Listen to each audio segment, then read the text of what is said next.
नमस्कार, मैं करिश्मा मानी आप सभी दर्शकों का इनक्रेडिबल न्यूज़ में हार्दिक स्वागत करती हूँ। नमस्कार दर्शकों, इलेक्शन कवरेज में आप सभी का स्वागत है। दोस्तों, आप सबको पता है हाल ही में एसआरसी के इलेक्शंस होने जा रहे हैं 2025 के। 8 डायरेक्टर्स के बीच में ये इलेक्शंस होंगे। 8 डायरेक्टर्स की नियुक्ति होगी इस इलेक्शंस में। और पहले की तरह ये इलेक्शंस भी काफ़ी सनसनी मचा रहे हैं मार्केट में, क्योंकि जब भी एसआरसी का बात आती है तो कंट्रोवर्सीज और सनसनी केस पहले ही मच जाती है। वैसे ही इस बार जो इलेक्शंस है उसमें भी काफ़ी सारी कंट्रोवर्सीज तो आई हुई है, लेकिन इन सब के बीच में इस बार अच्छा है कि ज़्यादा से ज़्यादा पोस्ट के लिए इलेक्शंस होने जा रहे हैं। 8 डायरेक्टर्स की नियुक्ति होगी। ये इलेक्शंस होने जा रहे हैं 26, 27, 28 को। और इस बार के इलेक्शंस में क्या विशेष है वो भी आगे हमारे जो एक डायरेक्टर हैं एसआरसी के, नरेश मूलचंदानी जी, और उनकी क्या पैनल है उसके बारे में हम बातचीत करेंगे। नमस्कार, मैं करिश्मा मानी, इनक्रेडिबल न्यूज़ की एडिटर, आप सभी का स्वागत करती हूँ इनक्रेडिबल न्यूज़ के आज के एसआरसी इलेक्शन विशेष में। आइए बातचीत करते हैं नरेश मूलचंदानी जी, जो हाल ही में डायरेक्टर हैं और जिनकी इलेक्शन ड्यू है इस बार के इलेक्शंस में। तो उनसे बात करते हैं कि क्या होने वाला है इस बार विशेष एसआरसी के इस इलेक्शन में। नरेश जी, सबसे पहले आपका स्वागत है इनक्रेडिबल न्यूज़ में। और ये जानना चाहते हैं कि पहले तो जब भी एसआरसी के इलेक्शंस की बात आती है मार्केट में अलग अलग खबर, अलग अलग कंट्रोवर्सीज फैलने लग जाती है, अलग अलग आक्षेप लगने स्टार्ट हो जाते हैं, अलग अलग वीडियोस वायरल होते हैं। इतने टाइम से कोई वीडियोस या कोई कंट्रोवर्सीज आती नहीं है, लेकिन जहाँ तक बात इलेक्शंस की आती है तो ऐसा सब फैलने लगता है। तो इस बार के इलेक्शंस में क्या खास है, क्या विशेषता है, कितने डायरेक्टर्स के बीच में है, और क्या है आपकी पैनल, उसके बारे में आप थोड़ा हमें बताइए कि इस बार के इलेक्शंस में क्या खास होने वाला है, क्या चेंज आने वाला है इस बार। इस बार के इलेक्शन में हमारा बोर्ड ने तो पहले ये सोचा है कि पूरा बोर्ड हमको कंप्लीट करना है। इस समय हम 5 डायरेक्टर हैं, जिसमें 2 की बाय रोटेशन इलेक्शन हो रही है, लेकिन हमने सोचा कि इस समय हम पूरा बोर्ड को कंप्लीट करें। जो 11 वैकेंसी थे, 6 सीट हम और भी खोल रहे हैं, जैसे पूरा बोर्ड कंप्लीट हो जाए। और हम लोगों ने अपनी जो पैनल बनाई है, भाई प्रताप पैनल है, और हमारा स्लोगन है भाई प्रताप सजेशन और मिशन। और हमारे पैनल में जितने भी हैं पढ़े लिखे, समाज के समझदार और सुलझे हुए स्वभाव के आदमी, जिनको इस शहर से, एसआरसी से काफ़ी प्रेम और लगाव है, और उनकी भावना है कि इस शहर के लिए हम से जो कुछ बन अच्छे में अच्छा कर सके, उसी भावना से ये लोग आए हैं। कितने लोग हैं आपके पैनल में?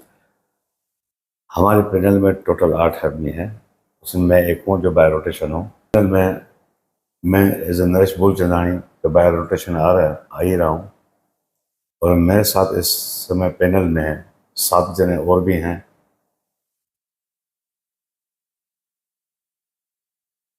मुकेश लखवानी हैं, जो काफ़ी सामाजिक संस्थाओं से जुड़े हुए हैं, गांधीधाम कोऑपरेटिव बैंक के भी डिप्टी चेयरमैन हैं, और भारतीय सिंधु सभा में नेशनल लेवल के लीडर हैं। और दूसरा, इस समय हम लोगों ने, क्योंकि एक पोर्ट सिटी है, तो शिपिंग इंडस्ट्री से भी हम लोगों ने एक मुकेश बालानी को लिया है, जो रिटायर्ड क्लास 1 ऑफिसर हैं, और अच्छे पोर्ट के साथ उनकी लाइजनिंग एंड अच्छी है। और शिपिंग इंडस्ट्री से हमने शशि धनवानी जी को भी लिया है पैनल में। लोहाना समाज को हम लोगों ने स्थान दिया है। लोहाना समाज के प्रमुख में श्री मनीष ठक्कर जी हमारे पैनल में हैं। जैन समाज से भी हम लोगों ने एक प्रतिनिधि लिया है, धर्मेश दोषी के नाम पे। एक युवा और नेता हमारे सतीश प्रेम लालवानी हैं, उनको भी हम लोग अपने पैनल में स्थान दिया है।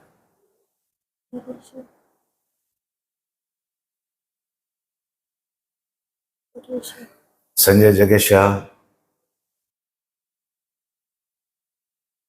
जो काफ़ी सामाजिक संस्थाओं से जुड़े हुए हैं, उनको भी हम लोगों ने अपने पैनल में लिया है और हमें पूरी उम्मीद है कि हमारे पैनल अच्छी मेजॉरिटी से इस समय जीत रही है।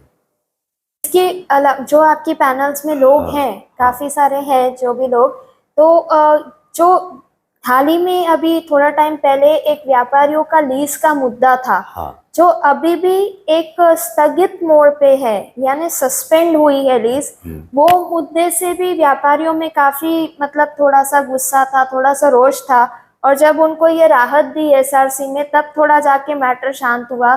तो ये क्या लीज का मुद्दा एसआरसी के इलेक्शंस के बाद वापस उठ जाएगा? और यहाँ आपको लगता है कि जो पिछले टाइम में ये सब इश्यूज हुए थे लीज को लेके, उससे आने वाले टाइम के इलेक्शंस में कुछ फर्क पड़ेगा? लगता है ऐसा? जहाँ तक लीज का मुद्दा है, मेन इशू तो ये था कि रेसिडेंशियल में आदमी कंपल्शन करके बैठे हैं, जो गवर्नमेंट का ऑब्जेक्शन था। अभी करुणा पोर्ट के साथ भी हमारी बातचीत हुई। जो 3 रोड हम लोगों ने एज पर गुजरात गवर्नमेंट के नाम के हिसाब से रोड विड्थ कितनी आती है वहाँ पे, गुजरात गवर्नमेंट का ही नाम है, वहाँ पे कमर्शियल से करके हम लोगों ने 3 रोड को कमर्शियल डिक्लेयर करके प्रपोजल करुणा पोर्ट में भेजी हुई है और हमें पूरी उम्मीद है कि वो प्रपोजल पास हो जाएगा। इसके अलावा भी शहर के और कई एरिया में भी हमारी स्टडी चालू है, सर्वे चालू है और फ्यूचर में उसको भी हम किस तरह से उनको कमर्शियल डिक्लेयर कर सके कि जैसे पब्लिक को कोई तकलीफ न हो, उसके ऊपर हमारी पूरी कोशिश है और आने वाले टाइम में भी हम ये कोशिश करते रहेंगे। क्या लगता है दूसरे शेयर होल्डर्स को, मतलब जो है दूसरे जो शेयर होल्डर्स हैं जो वोट करने आने वाले हैं, इस मुद्दे को लेके आने वाले इलेक्शंस में नाराजगी जताएंगे कि पहले इससे भी ज्यादा वोट करके सपोर्ट देंगे? क्या लगता है इस बार के इलेक्शंस में? जहाँ तक मेरा मानना है कि ये टाइम पे आदमी काफ़ी एक्साइटेड है, वोट करने के लिए सब बाहर निकलेंगे और क्योंकि हम लोगों ने हर समाज को स्थान दिया है, जैसे पहले मैं आपको बताया कि लोहाना समाज को दिया है, तो ये टाइम पे हम लोगों ने जैन समाज को भी अपने पैनल में स्थान दिया है कि यहाँ जैन कम्युनिटी भी काफ़ी रहती है, काफ़ी हमारे शोल्डर्स है, तो उसमें एक धर्मेश जोशी करके है, उनको भी हम लोगों ने अपने पैनल में स्थान दिया है और सब मिल के इस शहर के लिए और कंपनी का अच्छा ही करेंगे। यदि आपकी जीत हो जाती है, यानी भाई प्रताप पैनल की अगर जीत हो जाती है, तो सबसे पहले क्या चेंज आप एसआरसी में लाना चाहेंगे, या क्या न्यू एसआरसी में लाना चाहेंगे, या क्या सबसे पहला जो फोकस है वो करना चाहेंगे?